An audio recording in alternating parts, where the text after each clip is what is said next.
It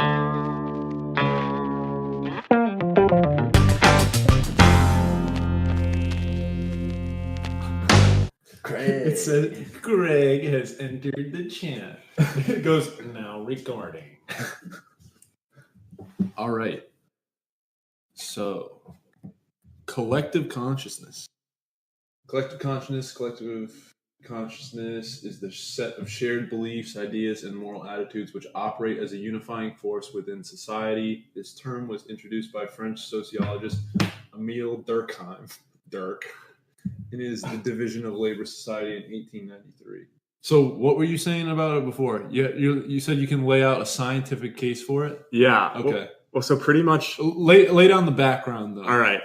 Well, first I'll explain why I became interested and sort of how it came about. So there's a period like a year or two ago where I just started getting a bunch of sleep paralysis. And it just became like a normal thing that would happen like a couple times a week. And I was like, well, this is kind of freaky.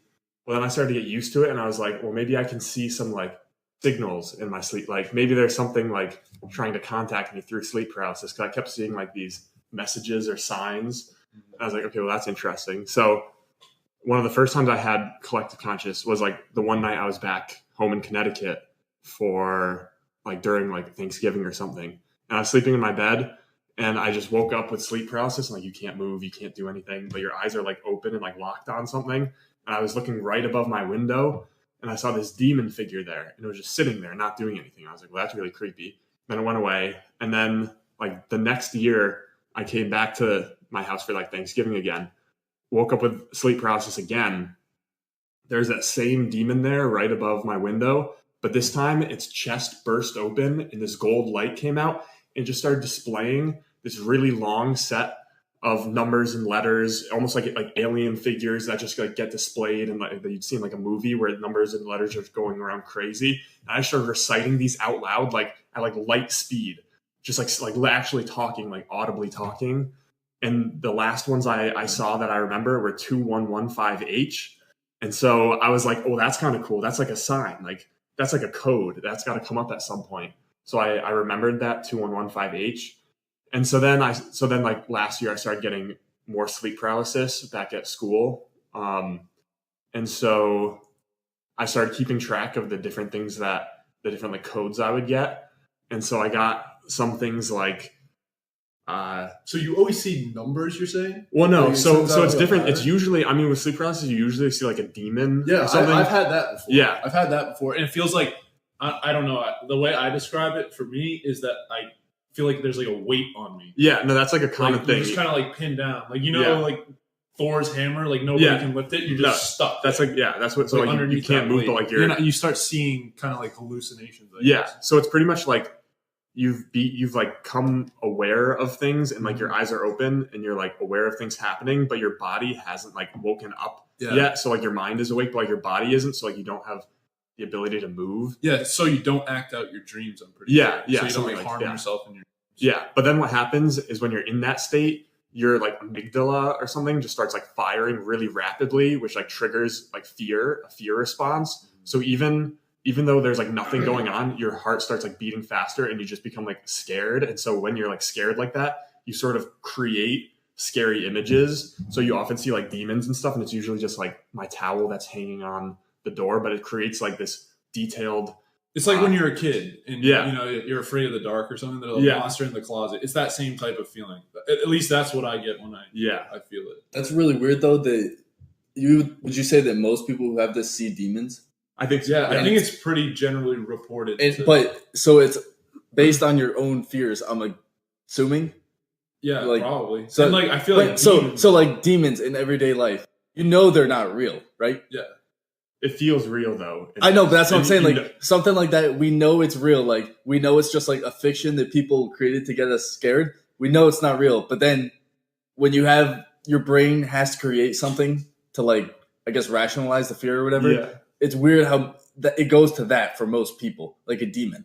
I think demons, because that means that almost everyone's like deep down, like actually scared of them. I think that deep down, like if you trace the root back to any sort of fear, the bottom line that you always reach, the kind of bedrock of that fear is always death. Like demon is if you trace it back, like it's ultimately a fear of death. Associated with death. Because like when you die, like demons are associated with hell and stuff, and that's like the worst possible thing that could ever happen. Like what if you die and you wind up in that place? Like that's the last place you'd ever want to end up. So I feel like that's why like you can kind of trace it back for anything. Like why are people afraid of spiders or snakes? Because that's hardwired into your brain. 30-foot tall spiders in the cavemen had to fight off. Yeah.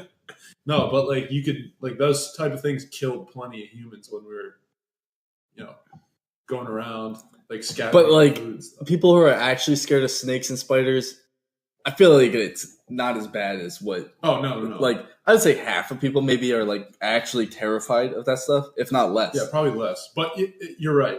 I think demons and stuff. No, but yeah, then it's weird. But that like everybody's afraid of demons. So it's not like half and half. Well, that point kind of even feeds into collective consciousness as. Okay. Yeah. Like the shared thoughts. Yeah, because of shared beliefs and stuff. Well, yeah, but in sort of like it's perception too. Like your brain is like, well, everything's perception. Yeah. Continue. Sorry. No. On that tangent. Yeah, but but then like when I started getting sleep paralysis enough, I was like, you stop becoming scared because you sort of expect it and you know what's going to happen. So then I just stopped. Like it stops becoming something that's scary and you just know what's going to happen. So you see the demon and you're like, oh, that's kind of funny. Like I know I'm in sleep paralysis. There's a demon. I know it's not real. But I started paying attention to like some cues that would happen. So sometimes they would scream something, the demon would scream something, or there would just be like a word that was displayed.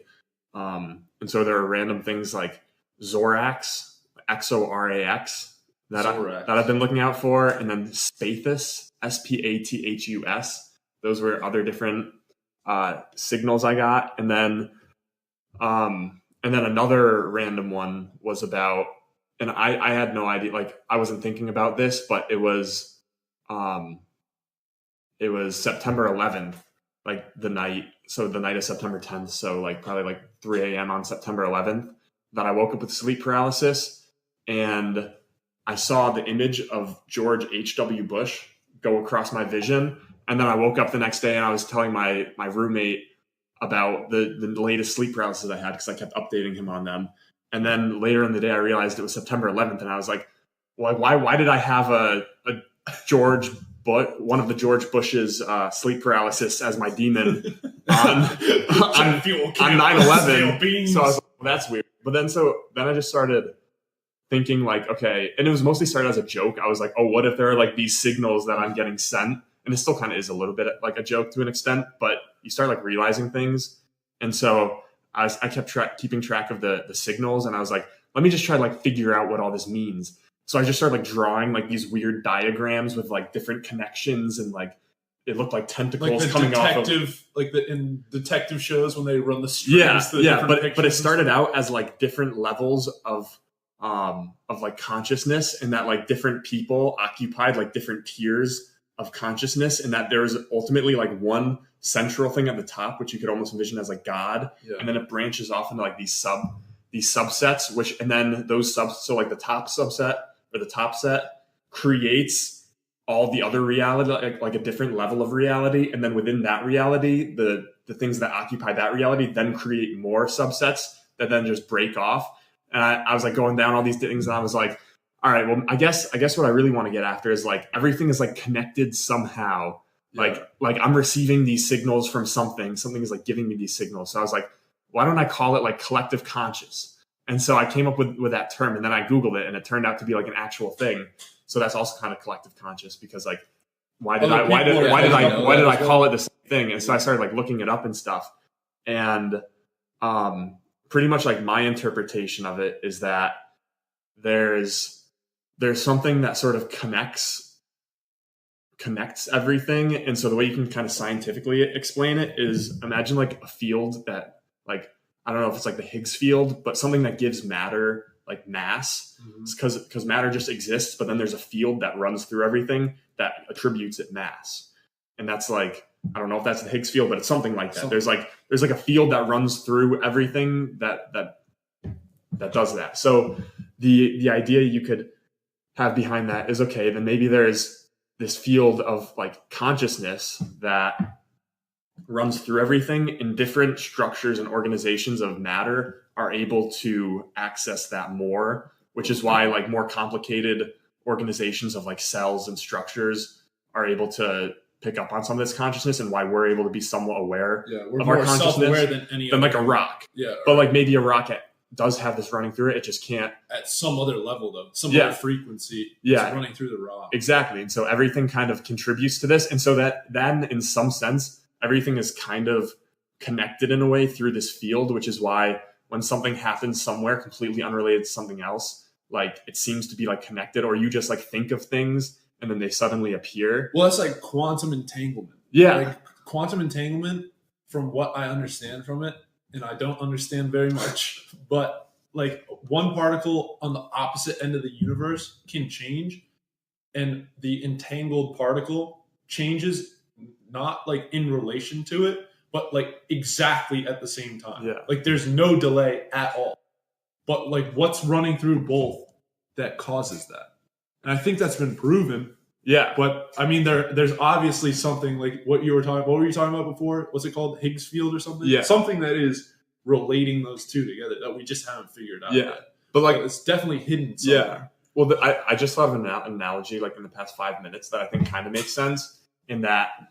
So at least with the collective conscious, what I just started becoming aware of was things that just like coincidences, which like coincidences are bound to happen. But when you start thinking about all the coincidences, and like I would say whenever a coincidence happened, I would say to like my friends, I'd be like collective conscious. They'd be like, oh, that's stupid. But now all of them say it to me because it happens so much, and they'll tell me about times when they noticed it, where like as basic as thinking of a song and then it comes on the radio, to like thinking of a person and then they just, you know, we haven't seen in years, and then they come into the room.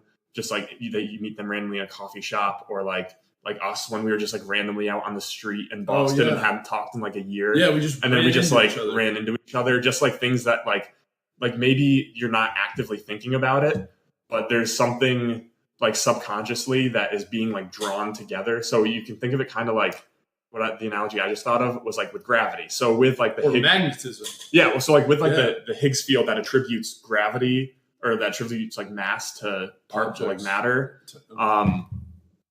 and then it causes a gravitational force where it pulls in other matter towards it. You could think of the collective consciousness, this consciousness field, is that when you if you like will something to happen, or like your consciousness interacts with it, in a similar way that gravity pulls matter towards itself, you're pulling an outcome towards a certain outcome. So you're pulling So you're interacting with that field. you're interacting with it, and you're causing it to shift. You're causing the like future to shift more towards one outcome rather than another one. So it might not be active, and it might just be like a probability. Like you're just shifting. It just is now shifting more. the probabilities of Yeah. because that's what quantum mechanics all funnels down to. It's like Yeah. probabilities, like probabilistic type Yeah. stuff. And your like interaction with this consciousness field pulls an outcome, just like how gravity pulls in matter. It pulls an outcome towards a certain like outcome that you're thinking about. Yeah, and that kind of ties in with like what I like to believe is like the most rational explanation is like the infinite realities kind of theory, where like every single possibility, there's like a universe for There's every single infinite possible. uses of infinite possibilities. Exactly. Like realities where there's infinite branches of time where any combination of possibilities could happen. Because then it's just like shifting those possibilities to one branch or the other, I guess. But that's ridiculous. Also, I was going to say, with the example of like meeting someone you haven't thought of in forever, would it be like a conscious, like you thinking of that person, or is it subconsciously of you thinking about? Like, are you aware? Well, so Maybe it's both. I think Well, I was gonna say- I think at a basic level, some of it just sort of is like you are drawn, like maybe you went to that location because like subconsciously you were kind of drawn to that because they were also being drawn to Yeah, that. so I was going to say, if it was like you consciously thinking about someone, it would make sense that of like pulling outcomes towards you because you're aware of it. So like maybe you do actions that will like more likely have you meet them in your life or whatever. Mhm. But then if it's subconsciously, you have no idea about it. But then if there's like that action reaction thing, then you start noticing. Yeah, by you subconsciously creating that, then the other half has to be with them. But if it's subconsciously for both of you, then they come together. You're not aware of it, but like there is a force behind it. Still interacting with other. Yeah, or like you pick up, like you subconsciously pick up on like a signal that they also like pick up on or something. Like there's like you're drawn to it. Like you were saying before, like there's something interacting where you're drawn to it. Yeah. I think another thing is like, how come we've evolved in the kind of direction that humans have been evolving towards and our brains have been evolving towards is always something of like unity. Like think about what all religions think of as like a god, like an all-powerful god, like monotheistic gods. It's always like one collective consciousness. Well, that's why I think like how come every single culture that developed independently of each other is drawn to that idea. We're always like drawn to that. And even currently we're the kind of focus of science, or at least a lot of like scientific research and AI and stuff like that is like uploading our consciousness into one collective unit. I think like one master it's like human. Yeah, you just kind of well, I don't know if it's like one master human or one like hive mind type thing. Yeah. Where it's just at this like like grave mind from Halo and the Flood. Yeah. Like it's like one collective unit that like branches out. Are there multiple grave minds though? I don't know. I think there's a lot of grave minds. Yeah, maybe. Is there like the grave mind? Yeah. But in general, I think that idea is attractive to us and us to think about. And we've just constantly been like progressing more so towards that unification in terms of like a collective consciousness in that sense. So there's not only like how it affects us in everyday life and what we notice in that, like the scenarios you were describing, but also just on a general population scale, that idea is something that we're all drawn to as well. So there's got to be some reason behind that. Yeah. Well, yeah, and I think about the thing about God too is like I'm not religious at all. Yeah. But me neither. Yeah, but like I think the idea, like the type of God that I could believe in would be something that's just like the collection of everything, and that it's all just it's like the sum of all this consciousness is like what God is, and that it just sort of is in all of us to some extent, and that it sort of connects everything. What I see it as too is like whatever is behind the rules of all like the math and science that we know, like whatever is generating that. I don't know if we'll ever find out, but there's something, there's always going to be like something beyond that we're discovering, and whatever is like you said, that those forces that are kind of holding the glue of our reality together, that is kind of the top tier of it all. So with the collective consciousness, there were some interesting studies that were done that were testing out like group like collective, so like sort of actively reaching whatever this like field is or whatever you want to think about it. So and to try to like actively change that. And so the way that the studies they did, which were like a little bit controversial on their methods, but it was run by scientists that were associated with Princeton, and Princeton has kind of been said afterwards, like they didn't exactly like verify that their tests were like true or not ethical, but that they were like run legit. But the results they got were pretty interesting. So what they did was they took random number generators, and so like normally it's like just generate a 0 or a 1, and it was like literally like a physical device that would just generate random numbers and like read it out. So they decided to put random number generators sort of in places where there's a lot of collective thinking. So like a place where like a large place of like worship, or at like a stadium or something, and they would track they didn't have people like actively willing for the same thing, but just were actively thinking about a similar thing. And what they would notice was, like normally you can imagine like a random walk happening with a random number generator where it sort of bounces around the mean, but like it always sort of comes back to some degree, and you can sort of calculate the probability that something like walks off in one direction. which is bound to happen like occasionally, but the like degree to which it walks off, like you just start producing a ton of ones, like way more ones than zeros. You can calculate like the probability that would happen over the like amount of time you're doing the experiment into the degree at which it walks off. And they found with probability of a trillion to 1 that the walks they were getting in these scenarios could not be attributed to chance. So like a p-value of 0.000, like a ton of zeros. Trillion. So a trillion to 1, yeah. pretty much for like your p-value for statistically, that it would be attributed to chance. So meaning that there's, so it's not random. Yeah. So there had to be, that device being in this area where collective thinking was happening is somehow affected by. Yeah. And they ran that again, like multiple times, different places, kept getting like a trillion to 1. And so like the odds just, that it was happening randomly were just almost zero. And so then what they also tried to do was then they set up a bunch of these random number generators all around the world.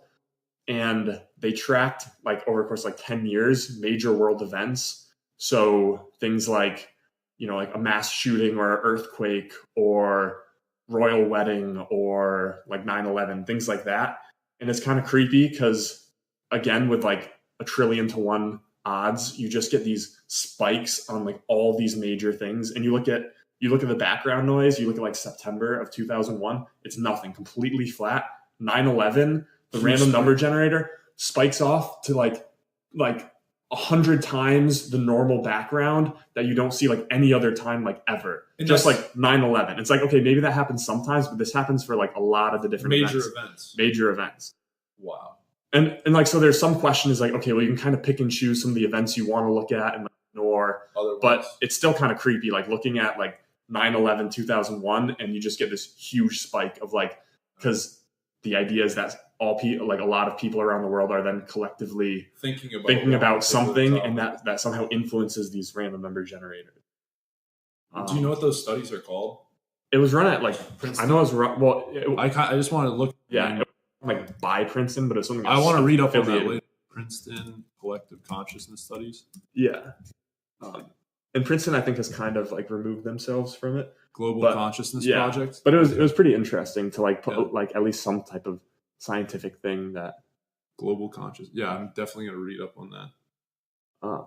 That's another thing that reminded me of is that human. They did some study where humans can accurately predict with a greater than 50% chance whether someone is looking at them with their head turned, like if they're facing. Like, what is that facing force one where direction? You feel someone looking. Yeah, But let me look up what the statistics are. But people are way better than just randomly guessing yes or no at whether or not someone is looking at the back of their head. Is that like a force the human field of vision doesn't go that far. No. But I don't know how that happens. That has to. The only way I can explain it now after that is, like some sort of force field that's being directed. If you just start becoming aware of these things, like you see it all the time, and it's really weird. Like there's just so many instances. Like my girlfriend the other day had her last day at work, and she was sad because one of her coworkers that she'd worked with wasn't there for her to say goodbye to because they like worked on different dates, like they didn't work on the same day, and so she was kind of sad. And so, as she was leaving her work, which is the Museum of Science in Boston, she saw that girl who she works with her parents. It like completely unreal. They were just getting like lunch, and they were only there for like a short time, and like the girl wasn't working.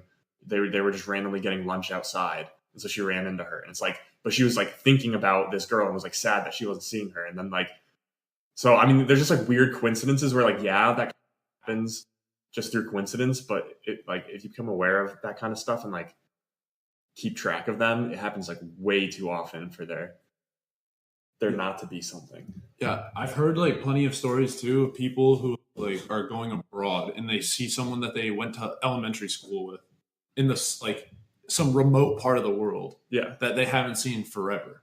That sort of stuff. That was like your brother Nick and Jack. Yeah, right? Beckerman. He ran into Beckerman Yeah. Like that's so bizarre. Like outside of a bar, like what are the odds there? Across the I mean, world. I guess like for those sort of things though, They're both there for the same they're reason. both though, there so for, it's like, not study as- abroad. I mean, like but- some of them you kind of like rationalize, Yeah. like, but like some of them just get like really weird. Like one of them was I was at Moe's back in West Hartford, just getting food, back for like some break from school, and I was with some of my high school friends, and we like talked a little about some stuff that went on in high school, and we talked about this one random kid who I don't think I've ever talked about in my life, who was like 3 years older than us, and we just like randomly brought him up because one of my friends did wrestling and he like wrestled, but I haven't seen him in a long time. And then all of a sudden, like, and then we also talked about this other kid who was also just like completely random.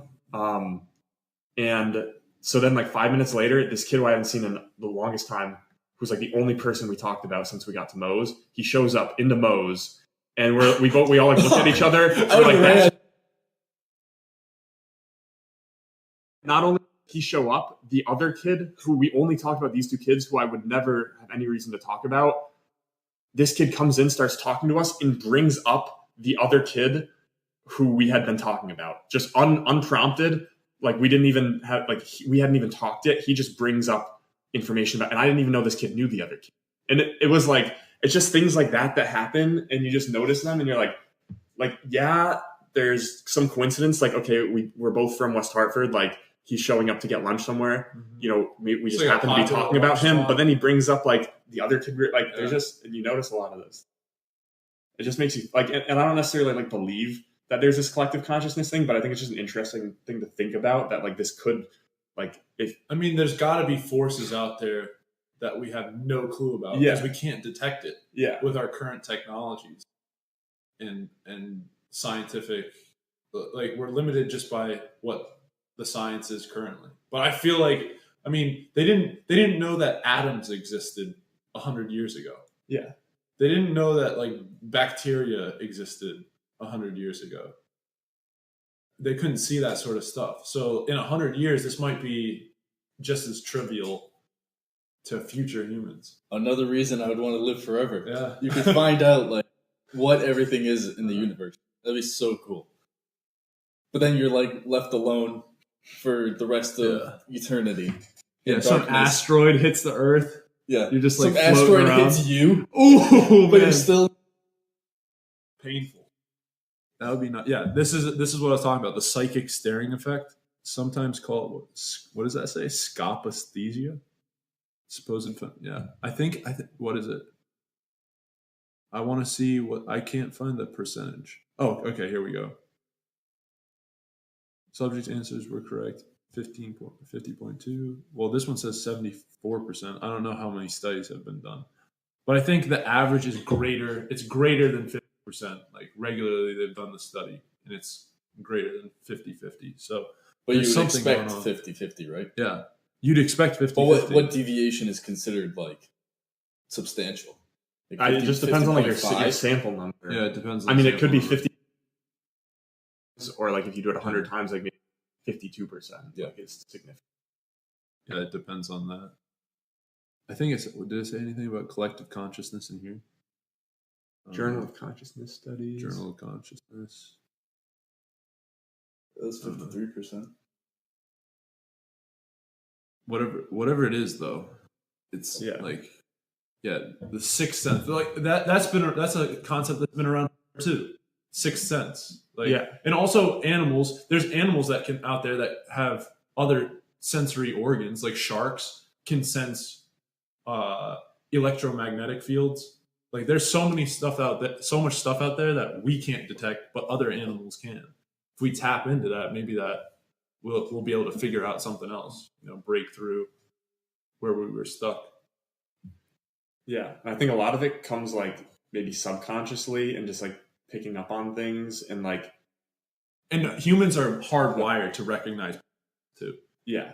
Like that's just the fundamental reason why we have gotten so far is because we're so good at pattern recognition. Yeah. Because if It's like for survival, right? exactly, because like if you know that snake on the ground that's red and yellow is poisonous, you're gonna avoid that snake live longer, pass on those genes, and then Same with the like next generation will- berries and stuff. You Exactly. know what berries are poisonous.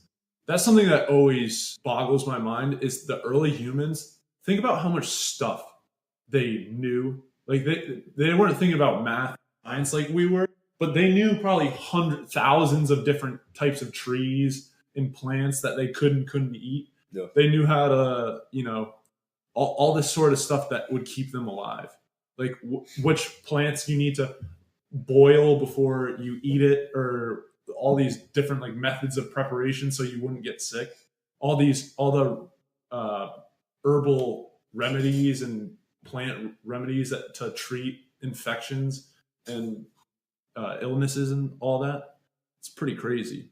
It just, I guess we just kind of like, since we don't have to worry about any of that anymore, we can focus it on math and science, those sort of pursuits. But back then, they had such vast knowledge of their surroundings. I think it's interesting though to try to like explain some of this stuff like scientifically, because like especially like not being like religious, it's hard just to buy into something that's kind of like magically happening, and there's like this. So like I feel like being able to scientifically like prove something, it would like that. That's why some of the studies are kind of interesting. There may be proving something that, but it's not as concrete as people would like. But the thing is, like gravity, like nobody could prove gravity. Yeah. So I think it's just a matter of time. yeah. Honestly, I wonder if it's like some sort of other particle or. Well, that's what the best explanation I've heard. Field that the field that you're talking about before. Yeah, and that it runs through everything in that different like collections of more like complex collections of matter, like in humans and stuff, are better able to access it and like be influenced by it and then influence it. And so and there's kind of like stuff with like group thinking where like so like the idea that if a bunch of people will something to happen, then like it can happen, which I think is kind of cool. Like if everyone sort of collectively believes in something, then it can like push the probability more towards it happening. So I think there was also a study done with like a big group of people that was consciously like willing for, I don't know if it was like world events or like some type of events to like not have some like type of bad events to not happen, like natural disasters or like shootings or something like that. And over the time period they did it, there was like a statistically significant drop in whatever that type of disaster or thing that was happening, because they had just had a big group of people like willing for that not to happen. Which again, like those are kind of like some sketchy studies probably and can be attributed to chance a lot. But like it's kind of interesting that maybe some type of like group thinking and like believing and stuff actually could, somehow interact through some field and push something more towards an outcome. What also is like really interesting to me is, have you heard of that fungus that's like the largest single living organism on Earth? Oh yeah, like slime mold. What, I forget what it's called, but I think look up slime. Slime I mold? think it might be. I'll look up largest single living organism. It's like some Single cell, yeah. single cell organism. It's from the Mushroom Man, right? Yeah, the Mushroom Man. That guy. It's like under all of Washington. Yeah. This is it. No, this is the algae. Algae is pretty crazy as well. I think that's going to be big. They're trying to figure out how to use that as fuel. The algae. Largest. Oh yeah, it's in Oregon, I think. Armillaria astoya.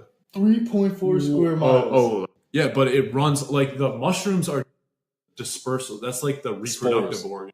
Like it disperses the spores. The actual network is called mycelium, and it runs underneath. It's like basically like the roots of it, and it runs like under all of or not, maybe not all of. is it all just like one organism? It's one or is it organism. all one cell? Because there's something else. I think it's known to be one of the largest living organisms. It's like one organism. So it's like one person, I guess. It's collected. Yeah. It's made up of many different cells, but it's unified by like one. I don't know if it has a nervous system, but it's all linked together. Yeah. It's like a collective organism. Yeah. Yeah, but it says here it covers 3.4 square miles. It's crazy.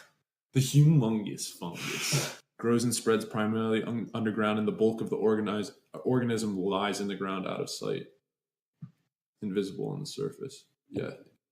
That's ridiculous. That's one thing that I've been wondering if we'll ever figure out. Like they started to think like plants are maybe connected. Like you ever seen the movie Avatar with the blue people? Yeah. Like you know how the tree in the center, that's the center thing of the movie, like their god that they worship. It's like one interconnected system on the entire planet. What if we find out that like the plants are like that? Vegetarians are not going to have a good time anymore. You're like, oh no. Okay. Well, I don't see why. I think we're just better at visualizing like something like this where like it's physically connected, like the whole system underground. There's like a physical connection of like matter that runs through everything. But like it doesn't seem like why should it be any different if there's something that's maybe not physically connected, but like things like magnetism work, and like obviously like that can be explained. We know how to explain that through like the physics of it and stuff like that. But I think there's no reason, just like how like the particles that make up like the magnetic particles can like attract each other and like influence things that they're not physically touching. Like, why can't there just be some other version of that where like we have something that's almost like a magnet that can interact with something it doesn't physically touch, and like interact with a field, like interact with a magnetic field, like the magnet interacting with a magnetic field, versus like we have our collection of like we each have our own antennas to that sort of frequency. Yeah. So I just thought of this. If someone's ever done, you know how magnets, if you try to push the two of the same ends together, it like goes like that. Mm-hmm. If you somehow keep them in line when they're coming together, and you have like another third object kind of like off to the side, when it gets close, will it push that object away? Because they're trying to go together. If you hold them really close, the forces are going. You can feel it in your hand. Yeah. If there's another thing here, will it push that away? I don't know. I mean, I think if it's magnetic, wasn't everything? Well, I know, like a railgun, what a railgun is? Yeah. They like shoot it using electromagnets. They just like speed it up. So it's like they put something magnetic with the field that's using repulsion, and they just speed it up super fast. Okay. So that's how that works. So I think that's what you're saying, is that it just needs to be some sort of magnet. Or like, I mean, I think you can. Well, like, you can technically make a frog like levitate in like 6 Tesla of a magnetic field, or something. But like, I think you need a really extreme magnetic field to make things that aren't magnetic or paramagnetic respond to that. You ever seen those magnetic levitating beds? They're like $20,000. No. That's so sick. Look here, I'll pull up a picture. Levitating bed. It's so cool. It's just like on this magnet. It doesn't float super high, but like it's still floating. Whoops, let's go back. How does it not like slide off to avoid the force? I have no clue. Look at that. That That one's pretty high. I don't know if that was real. Like maybe. That might. Oh, these are just like do it yourself. This is just like they engineer it so it's stuck into the wall. But levitating magnetic bed. It's like maglev trains. Dan was telling me about the maglev. That's pretty cool. I wish the U.S. needs to start building up its infrastructure. We have one of the worst. I don't understand. So they gotta just. I don't understand why nobody has run for president on their single thing is just we're gonna take the money and just put it all into making cool. That's what Trump did run on. He said we're gonna have a huge infrastructure and we have nothing. It's full shit. What I don't understand is like why isn't that just like a win-win scenario? Because then it's so expensive. I know, but wouldn't it just create tons of jobs? Like you're in construction, like wouldn't it? Yeah, it would, but we don't have the people for it. No, there's a huge labor shortage of tradesmen. Really? Yeah, like construction workers? Within the next 10 years, it's going to be a serious problem because of how many people are going to retire. Is construction getting automated at all, or no? Yeah, a little bit. How so? Like, what jobs are getting automated? A lot of trades jobs, actually. Probably for that reason, because we don't have the labor for it. But like, I did a research paper with one of my professors this past spring, on like excavators. So there's like they're trying to build up to like AI doing it themselves, but there's like tests and steps they're going through. So right now it's removing the person from the cab of the excavator, and they control it from outside.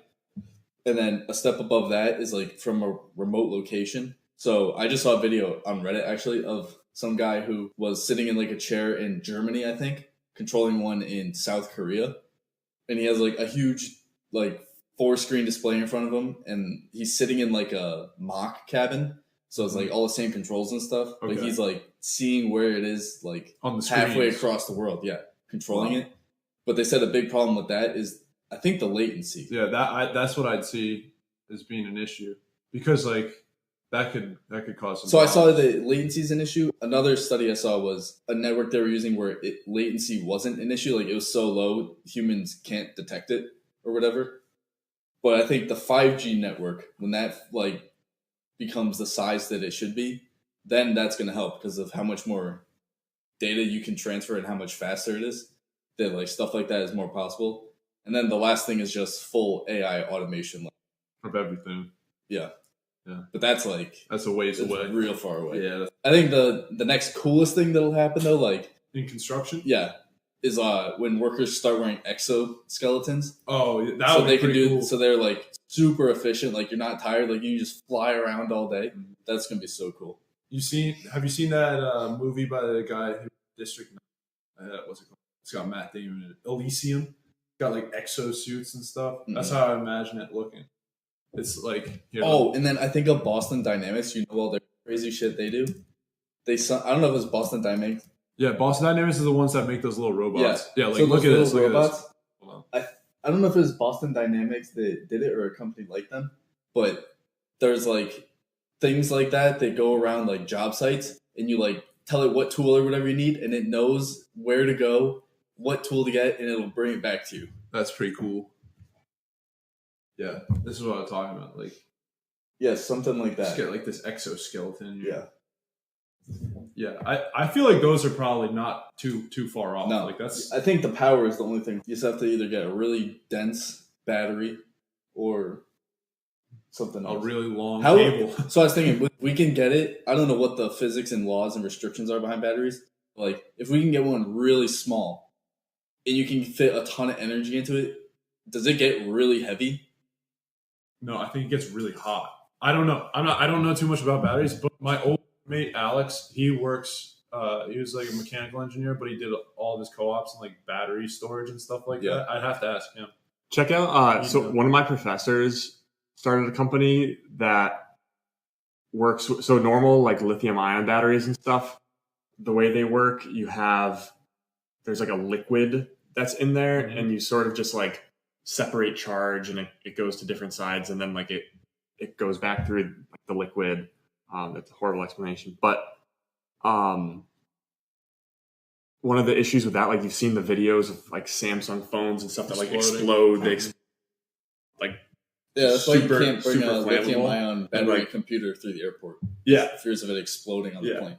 and then also like things like Tesla's cars, they have to encase it in like this big steel frame just in case like you get into an accident or something. You don't want the whole thing just like exploding, and so that adds a ton of weight to Teslas. And also like the batteries are pretty heavy. But what he made is it's a solid. So there's like solid state I don't know if it's called solid state, but like solid batteries. One of the issues with that is that like the ions, because you're like in a lithium ion battery, you're using lithium charged ions that like flow through, and they can flow through a liquid easily, but imagine flowing ions through a solid, that's harder. And so you usually get a lot more resistance with that. But he made a special polymer where it flows through the solid just as easily as the liquid, and even better. And what you're able to do is you can make the battery with the same amount of power, like a quarter of the size, and it can be like paper. It's literally just like looks like a piece of paper, like super thin, and you can cut it all up. Like you can stab it. If you were to do that to a lithium ion battery, it would. So like here, like, look up like Ionic Materials, I think is the name of the company. Ionic materials. There's a cool like little short PBS video on it, but it's really cool because it's pretty much just Just like it this. here. Woburn. Yeah. Maps. It's pretty much like you take there's like they show the battery just hooked up to like a light, and you can literally just chop the battery. It's just like a paper strip. You can literally chop it up all different ways you want. That it still provides the same amount of like voltage and stuff, so the light doesn't dim, doesn't like change at all when you're cutting That's it up, pretty and it doesn't cool. explode. So like you don't have to encase like things like Tesla batteries, and it also can fit like 4 times the amount of energy storage in the same amount of space as a lithium ion. What's the So, like- problem holding back? Just cost. They're just working to ramp up production. That's and awesome. So like I think they have some deals with like LG and that, but it sounds like it's like the next thing. Imagine how battery. thin a phone could be. Oh yeah, Yeah. that would be so sick. But I feel like thin phones have gotten thin enough. Yeah, I'd rather have they're- more battery. Too thin. Like if you need a case for it, They're getting bigger again. Just getting bigger. no, and bigger. that's like the actual footprint of it, Yeah. not the thickness of it. Like I don't care about the thickness really though. Yeah, I don't. What do you mean? Like they're focusing on. I don't know why they're making them bigger. I don't know. That was the whole either. thing, like making them small, and then you got to like the optimal size, You know what I? and that's like, oh, let's make them bigger again. You know what I think will be the next thing when they have like project it. You can like project it from your watch. You Oh, know, in yeah. Mass Effect. What's that tool? The Omni tool. Oh yeah. Yeah, I feel like you're gonna get a watch or something, and we'll be able to project it on your. I've seen like little like Yeah, I've seen demos demo of videos of stuff that. like that. I feel like that will be big, especially once AR, augmented reality, gets good enough. That sort of stuff where you can just kind of like play with different virtual objects, like an Iron Man. That would be pretty cool. Have you seen the like you were talking about the that you can cut up and stuff? Have you seen the like the pen where it draws with the electronic ink and you can just like draw out circuits? It's more of like a Oh, really? novelty thing. Yeah, but it doesn't work too well. But I mean, I'm sure they're working on 3D printing and kind of extruding it to like Yeah. it's basically like printing a circuit board, I guess.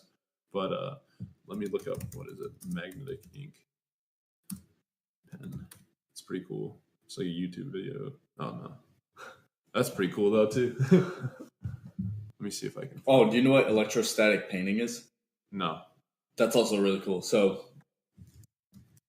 the like it's for painting like metal stuff, and you I think negatively charge the metal, like hook up a negative charge to it, and then with the paint you're spraying, you positively charge the paint. Like somehow at the tip of it, it like shoots through, and like the paint picks up electrons as it goes, and then when it's sprayed and it hits the metal, they attract each other. So it like even if you shoot up here, it'll like come back and like swoop around to the back side of it. So like It's like a homing missile. it's like the way to like perfectly paint something.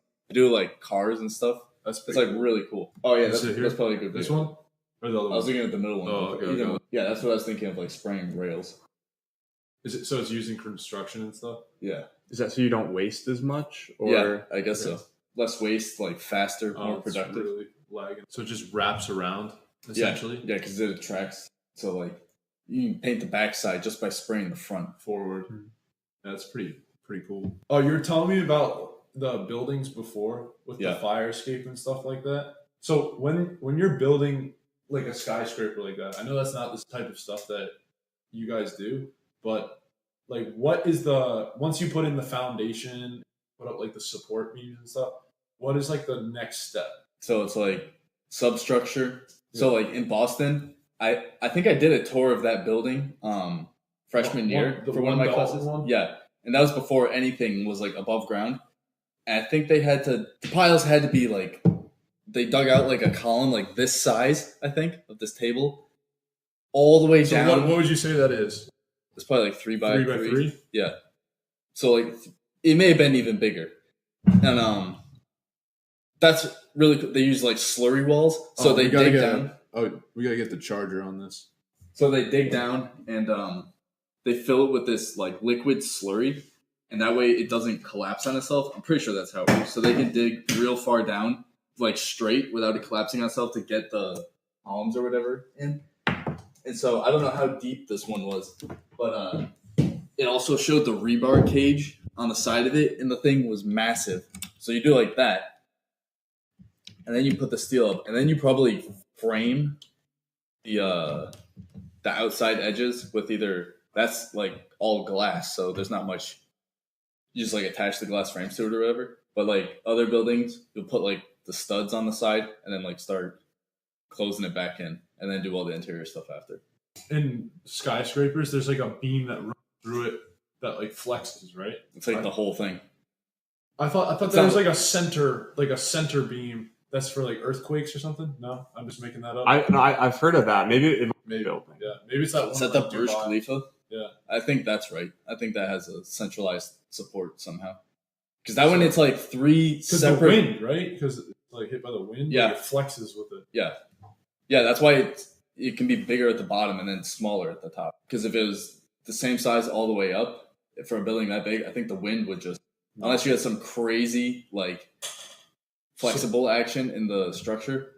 But other than that, I think it would just like be too top heavy because of like torque. All the force like at the very top, that'd be so magnified at the bottom, it probably wouldn't be able to take it. Have you ever seen that video of the bridge collapse where like the bridge starts moving at some frequency, same as the earthquake, and it just starts wobbling like a wave? Yeah, I remember we had to watch that in like engineering ethics class or something along those lines. Yeah, it was engineered to do that. No, it wasn't. Oh, it was just like the frequency. It reached like the perfect frequency, and it looks like it's like water essentially, like galloping 30 or something like bridge oscillating. I don't know. Disaster. Yeah, I think this is it. Tacoma Narrows bridge collapse. I'm pretty sure this is it. Galloping Gertie. This is like the classic video they show you. It's like required in engineering education, I guess. Yeah, you're going into any science or technology field, they're like, don't do this. Think about being on that bridge. Oh yeah, it's just looks like the ocean. Steel beams, man. It's crazy how flexible steel is. You don't really think about it. Yeah, but is it? What do you think is the ratio of like concrete to steel in a building? Depends on if you build a concrete or steel building. So there's buildings that are 100% concrete. Yeah, they don't use any steel. What's better about that? I don't know. It's all preference, really. I think. Is it cheaper too? It's probably cheaper. Like not even with like rebar in the concrete, or probably. I don't know. It's like parking garages. Like it's faster too. I think. Just like you can concrete. Yeah, you can prefab like all the concrete and just piece it together. How is that done? Like, how do they put together the concrete? Like, what do they? Or is it just like how do they put pieces of concrete together? Yeah, it just sits on each other. That's or you like a dowel of some sort. Huh. So you literally just drop it in, like pretty much snug fit. Yeah. There's nothing there's like a cutaway. I mean, there's probably something you put through it. Huh. But for the most part, it's like just sits together. Glue. Yeah. A little Elmer's glue. Yeah. How often do like things that have no business being screwed up are screwed up on construction sites? Like how often do you have to rework something? Yeah. On my site right now, so we're putting in, it's like we have the first ground floor and the second floor above it, and we're putting in a new curtain wall for the entire length. So like, this isn't going to help the audio, but like, so the building used to just go straight up all the way, but now what the new tenant wants is the front entrance to sit back and then come up at the top and then go all the way up. So it's recessed. The entrance is recessed. Yeah, but not even the whole floor is recessed. Like half the first floor is recessed. So we had to tear out the whole front of the building, like all the brick and stuff. And then we're putting up 2 columns, a beam at the top of that, and then I think at least one other beam at like the second floor, and then one like halfway down. So I wasn't here for this because it happened over the spring when I wasn't there working. So they put those up, and then just this past week or two, we were trying to put the window in with it, and the window guys are like, dude, I don't know what these iron workers are doing, but like the front entrance looks retarded. Like if you look, I was there yesterday looking at it because like complaining about how like not plumb it was. So I walk over, stand in front of it, and there's like the column, a little tiny gap, and then where like the brick continues for the rest. If you look at the edge of the brick in the column goes like it's like 4 inches off from the front and the top, like 4 inches to the side. And then the other one goes 2 inches the other way. So it's like a 6-inch difference that we didn't account for. So we had to like rework the whole thing. That beam they were putting on the first floor, the guys put 20 inches too high. So it didn't work. So we had to have them bring in another one, set it again at the correct height. And then yesterday, the guys were trying to put that in at the new beam. And they're like, yeah, it's too short. It's not going to work. I'm like, oh my God, you got to be kidding me. But it was only off by like half an inch or something. So like when I took the measurements, I took the measurement of the frame, and then I gave like an inch for a caulk joint, and then an inch for like blocking under the beam. So I was like, oh, that's plenty, because that's like probably an inch more than they need, but that's fine to make sure it works. And then it didn't work, so I'm like, you gotta be kidding me. So I had to take the plywood off, and like we're just like kind of shoddily, not shoddy, but like it's not the way that we planned on doing it. It's like we have to rework the whole thing, kind of, just because of that. So like that happens, I think, fairly often. When we were demoing the space, there's like the front entrance had a candy pit that came out, and the whole like 20 years that building was there so far, it's been leaking, and they couldn't figure out why. So we ripped back the canopy, and inside there's like a rain leader pipe with a hole drilled right through the middle of it, and an electrical cable coming. An electrical cable? Yeah. Oh, So we think that what probably happened was the electrician was probably trying to run his wire or whatever, and the plumber came through and put his pipe there, and the electrician was probably like, hey bro, you can't put that there, we're not ready for it yet, like I have to get my cables. And the plumber probably was like, fuck you, puts it in anyway. So they're like, no, fuck you, it drills through the... How long did that take to get reworked? We were demoing it anyway, so it's yeah. just been like that for like 20 years though. That's why they've had the leak the whole time. That's so water funny. just like pours out there. That's hilarious. Oh my god! So it's basically like a gutter, like like that sort of flow of water. Yeah. Wow. That's too. Oh, and then another one in like that little area over I don't know. It was like just after Thanksgiving. The restaurant near us, whenever it rained hard, water would fly out of the toilets, because the toilets, the drain wasn't a waistline. They tied it into the stormwater system, so the rainwater would become pouring down from like the roof and stuff, and it would shoot out of the back shoot out of the toilets. So like they had to like close down the restaurant for like a week after whenever it rained, because like it was just like they couldn't use the bathrooms. They had to direct them across the You're street. taking a shit and there's a flash flood. Yeah, you'd get blown off the toilet. That's so crazy. So we had to rework that too. But that wasn't us to begin with. That was like some other company. You guys didn't. Yeah, we were just there to fix it. And then a week or two ago, the floor above us, back on the bigger job, I was like just going downstairs, and then someone's like, oh dude, there's like water pouring in up on the second floor. I'm like, oh god, what? I thought someone hit like a sprinkler line or something. And no, it's pouring from the deck above us. So I'm like, oh shit, what happened? And they're like, so I run upstairs, because I'm like, oh, that's like the hotel like bathroom or mechanical room above us. So I'm like, oh god, what happened? So I go up there, take the elevator up, turn the corner, and like down the hall. The floor is a pool. There's like water everywhere. I'm like, holy shit, what happened? So I go in, look in the bathroom, and there's glass everywhere. I'm like, oh my god, what happened? And the guy's like, yeah, one of the flushometers on top of the toilet shot off the toilet and smashed a mirror across the room. Wow. And I was like, if someone was in there and that, they would have been dead, no doubt. It shot off just like a bullet. Like a missile. Like a man Yeah, missile. it was one of those man missiles. It just shot across the room. It's actually called a flushometer. Yeah, that's what like the sensor things Yeah. are called. Yeah.